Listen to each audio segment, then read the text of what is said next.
Hey guys, and welcome to this short video in which I would like to talk about something that might be worrying some of you right now. It's about the recently introduced YouTube handles. Some users, and I am one of them, have been confused about how to release their own handle if they want to use it on another channel, for example. In this video, I will briefly explain what I found out about this and how I finally managed to transfer a handle. Handles are unique channel IDs. In an age with Instagram, TikTok and other platforms, this should already be familiar to everyone. With an @ symbol and a self-selected string, you can interact with other users, you can be found, and also the following URL links to your channel. This solves a little bit the confusion of the past with random channel IDs or custom URLs. And as on other platforms, this starts a bit of a battle for short popular handles that we can each set for a channel in the YouTube studio under customization and basic info. And in my case, I had a cool handle in mind that I wanted to use and therefore wanted to reserve it, so to speak. So I logged into an old channel with my private Google account, which actually has no meaning and is quite trashy, just to save this name for myself. My idea was that I could simply take the handle out again in the future and then assign it to my real channel as soon as I had created it. It works this way on platforms like Instagram, but YouTube reacted really strangely here and I couldn't really understand it at first. To understand this better, I have recreated the situation here. We have 3 independent browser windows here. On the left is my real account, on the right is my trash account, where the handle was parked. In this case, BBB my channel 01. This is not a nice handle, but in this case it represents the handle we are talking about. We want to assign this handle to the channel on the left. If we try to do that now, it won't work, of course, because it's already assigned. Okay, no problem. We change it on the other channel first, then it should be available again, right? But we see that YouTube is still telling us that the handle is not available. If we go to the URL in the third browser window, we see that this URL still refers to the old channel, although the handle itself has been changed. The URL with the new handle works just the same. And if we wanted to assign the handle again to the old channel, it would even work. So this is somehow very confusing. The old handle seems to be in some kind of an intermediate state.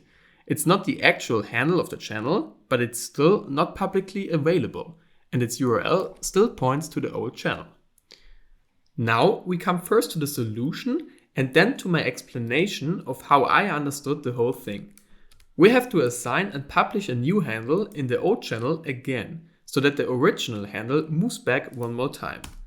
If we now look in the browser of the URL, the forwarding no longer works with 01, but it does with 02 and 03, whereas 03 is the actual handle as we have set it. And now the handle is actually available again in the settings and we have finally managed to transfer the handle.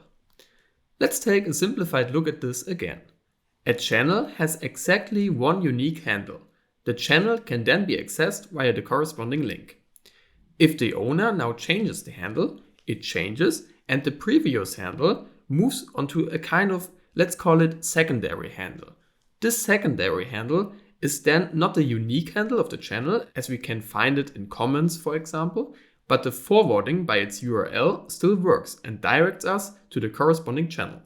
The handle is therefore still not available to other users.